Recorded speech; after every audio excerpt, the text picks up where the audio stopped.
Another edition of Blind Ranger Outdoors. Today we're heading over to the Cacapon River in eastern West Virginia. Beautiful, beautiful river. Unfortunately, I'm afraid the water may be a little too low. We're going to go over and check it out today. Spend the night along the river, and if we decide it's too low to float, which it probably is too low, we'll probably shift gears and go over to the south branch of the Potomac in that general area as well. Gauge shows that that water should be okay. So anyway, we'll be picking up some other guys here in a little bit. There'll be 6 of us. It's about May 18th. Well, we put on the Cacapon. It's too low, but we found a couple mile stretch we can do. Over there we got Sack and Matt, the big red boat. What's up? Hey, what boat you floating in, Saka? Big red boat. The big red Big boat. red boat. There's 2 of them on the bank there. I feel very comfortable with the big red boat. Always have. Love the big red boat. We'll catch a fish. How'd you guys do going through that little shoal? Stan do pretty good? No, but it's my fault. It's my fault. When we stopped, I didn't go wrong. I mean, I'm hammered, and I don't think I'm going to eat out. He ended up sprawled on the bottom of the bank. We heard you guys yelling. We T-boned the bank so hard that it flew him. Drive, man. Drive. No, wait. I'm not a canoe expert. Like an artery. Hold on, I'm not a canoe expert. I don't think it is. Is it?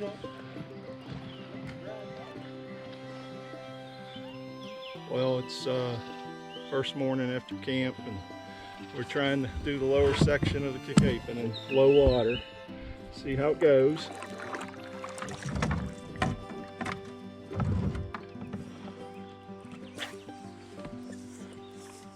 Beautiful morning.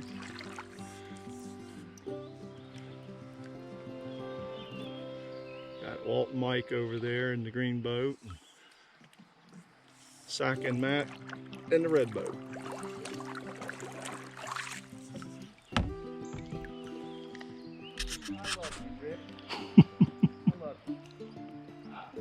Let me see you catch a fish. We need to film your broken fibia.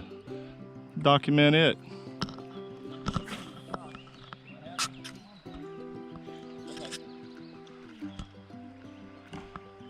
Well, we're coming upon Cacapon Falls.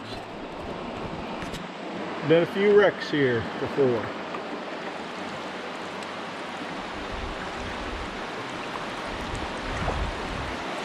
Want speed?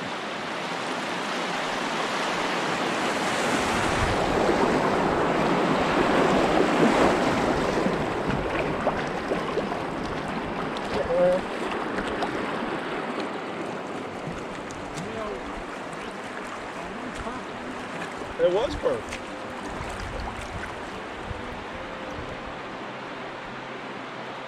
Saka through Cacapon Falls. Obviously, we named it after him when he had a big crash.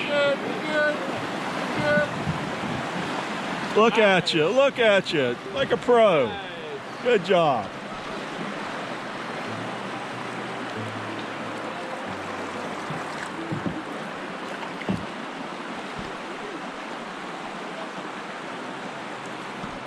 Walt and Mike not coming? Oh, yeah, that's a good one. Yeah, nice fish, Matt. What bait did you use? Spinner. Okay, because that's about the size of that Spinner. flounder bait you were using. It's smaller than that flounder. My bait would eat that. Yeah, that's a real good one. Who's got a good one? Walt. Can you see that? That's a dandy, Walt. What are you using, Walt? What are you fishing with? Zip code 33. G-tails. That's the only thing we use, boys. G-tails. Motor oil G-tails. Motor oil. Okay. I thought you had a zip code 33.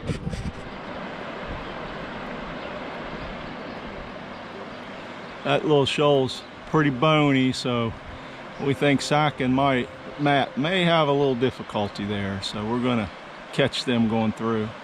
Not that we're hoping they're going to dump. It's just documentation. Yes, I'm hoping. Just documentation purposes. We won't laugh.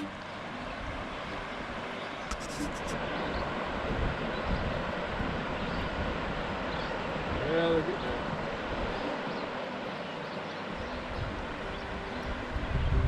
Man, we went through just slick as can be, Ken. You picked a great line. Looks like maybe they tried the line Walt went on first. This Stan's not getting out. Matt just dragged him.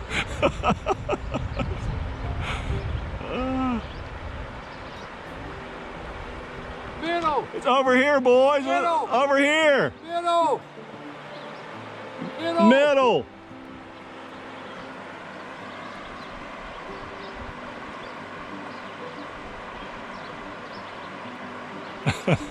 Matt will probably never go on another trip.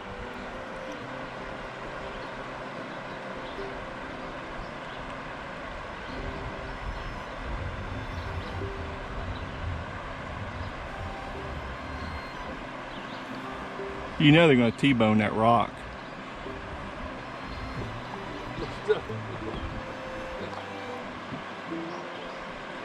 Now, paddle hard! Go hard, boys. Dig, hard. dig.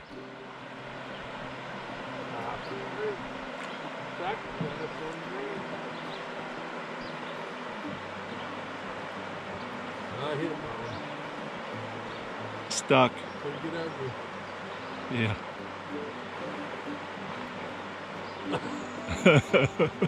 Sideways.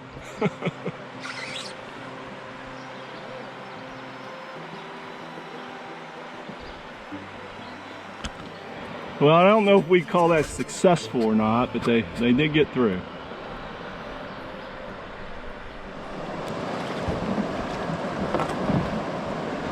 Actually, we think this is Saca Falls. We think we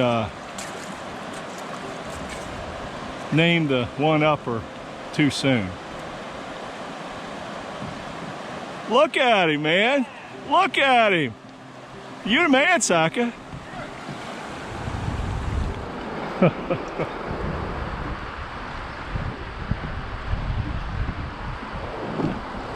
Hey, Rick, there's a cliff. What is it? Cliff.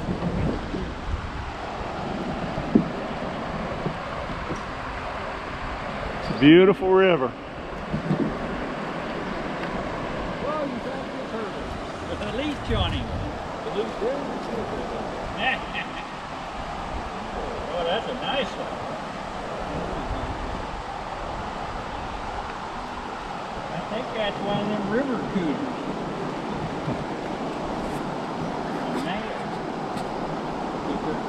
Yeah. Yeah, that's a nice turtle. That was Walt. Stood there, waited. He sat down and talked to me about it. Man, look at that cleavage. You're a sexy man, Walt. You're a sexy man. Hi, guys. We've already fished this hole out. There's no point in you fishing here at all. We've caught all the fish. Man, those are nice How do you ones. like my cleavage? Not here, No, Walt. Mike's Did not got catch it. all Oh, the my fish. God. Oh, we actually have a fish on film. Don't horse him, Mike. Don't horse him.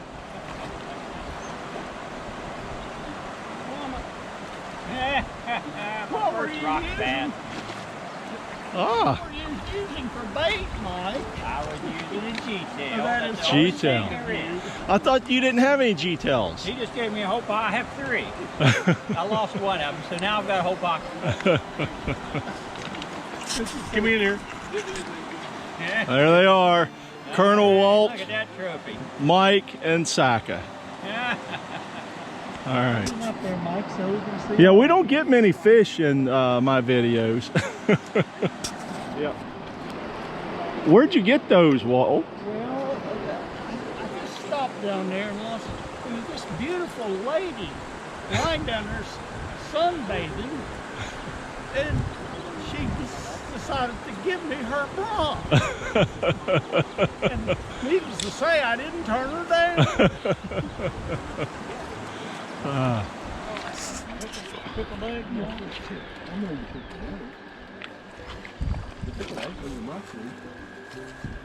Lunch break on the river. You didn't make no fucking.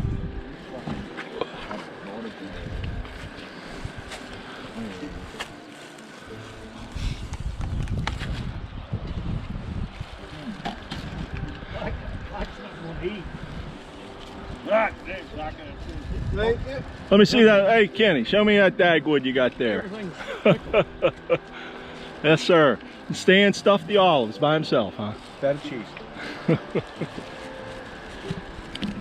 Lunch break on the Cacapon. I don't know, you never would let me shoot them on the water. You made me let them fly. He said you would never let him shoot them on the water. You always made them fly. Well, when you wasn't along, I saw. Now you tell me. That must be you and the Colonel talking that. Oh, there goes the fish. What is that, a hog sucker? I like hog suckers. Yeah, we used to snare them a lot when I was a kid. It was really fun. You'd see them there, and you just wrap your line a little bit 2 or 3 times around them, and then jerk, and it would hook them in the belly or somewhere, and they'd spin. And Did you eat them? No. You were a real sport fisherman, Mike. Suckers we ate all the time, but not hog suckers. What'd you say, red horse? Red horse suckers. Ah, God, there we go, Rick. Yep. There now. Boy, I'll tell you right now. We liked red. We ate horse tubs of them.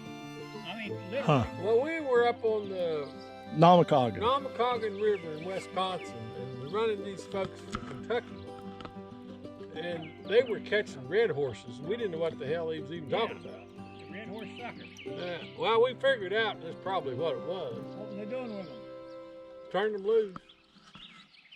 Catch them on a rod and reel? Or Yeah. We usually gigged them, but we caught them on rod and reel too. I think they were fishing with worms, wasn't they? Up? Yeah, night crow. Yeah. Well, I tell you, when the turkey season's over, it's time to go down on the lake down there and start bow shooting the carp, cutting the back straps out of them. I like them back straps. Carp back straps. I fixed them for you one time you didn't like. Too many bones. Oh, it'd eat around. You have to eat around. What we would do with suckers, we would scale them.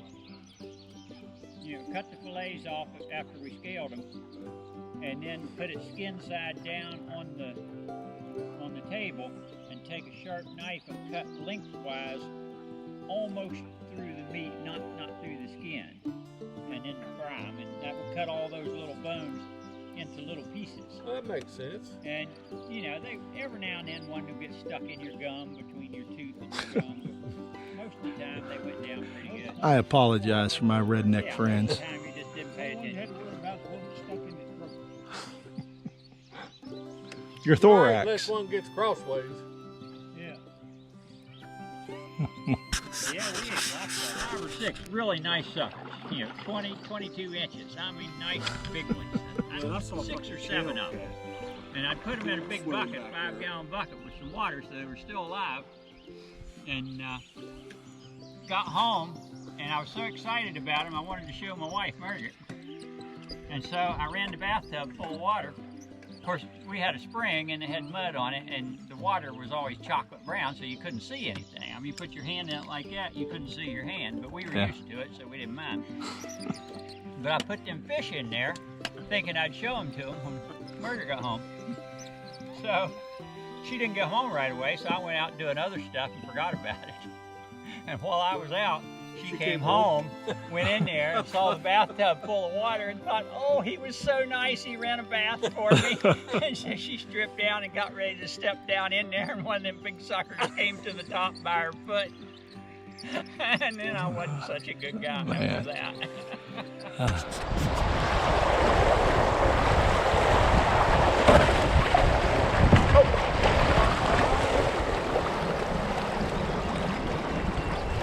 You walk in.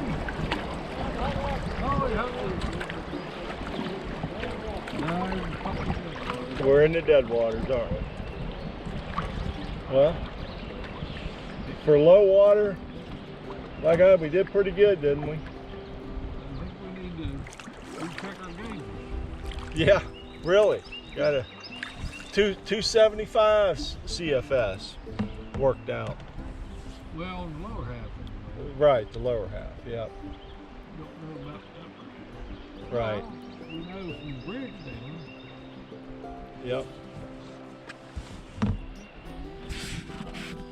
Here's some of the scenery of the Cacapon River in West Virginia.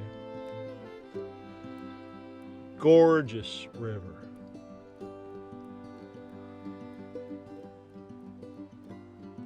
We're in low water and we're floating below what's rated minimum water level, and we haven't got out of the boat one time.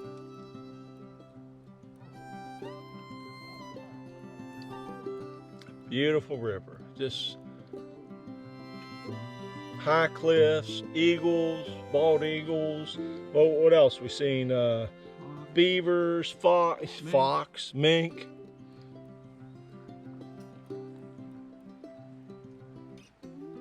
And too much sake. And a lot of sake. I mean, it is. It's as good as it gets. The scenery on this river is spectacular. It makes you wonder why we travel so far Yeah. in these other rivers. Yep. When we got this in our back door. Right in our back door, the prettiest rivers are. And we travel all over the country to canoe. And it doesn't get any better. Right here in West Virginia, the Cacapon River, the Greenbrier River, South Branch, the New River. Got it all right here.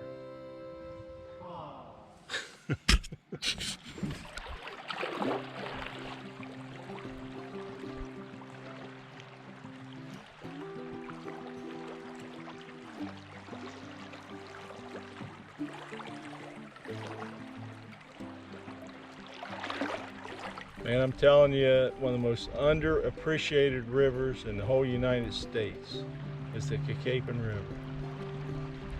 In eastern West Virginia, West by God, Virginia. And we're just on the lower section. We didn't do the upper section because of low water. No houses, no civilization whatsoever. A bunch of gnarly rocks. Yep.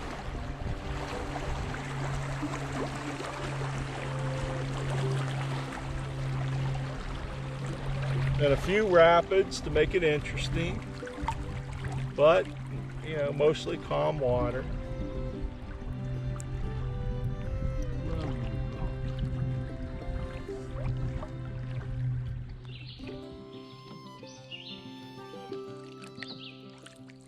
And we're looking for the takeout.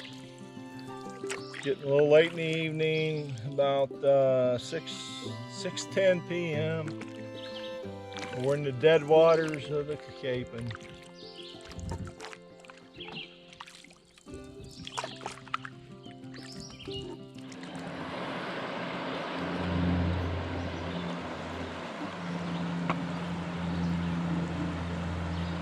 This stuff.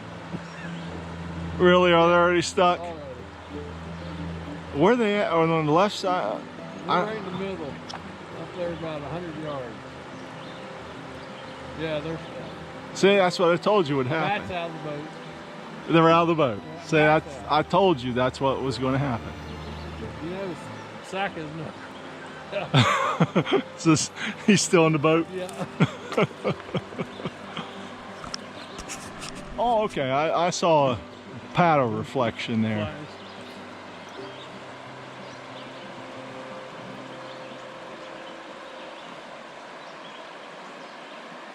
There's some bony water here. We got through it just slick as can be. The Kraken brought us through, no problem. Oh, nice. Nice. They did good. Yoo-hoo!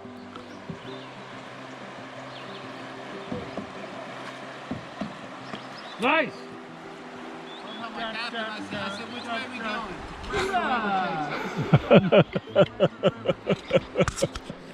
Do you know, and he's not a hunter, do you know anybody has access to alligator hunting? Well, no, but he said, I was down here to a rental place the other day, and he said, I saw a big alligator in there, mounted in there. We'll go and ask that guy. So we went down through. He gave us a phone number to call. So I called this guy, and he said, I said, I'd like to go alligator hunting. He said, well, yeah, you're very fellow. You've seen this show, what is it, the Swamp People or something like that? Yeah, Swamp People, Well, right. this was he could have been the star of the show, the Swamp People. He said, yeah, when do you want to go? I said, well, tomorrow if you want to.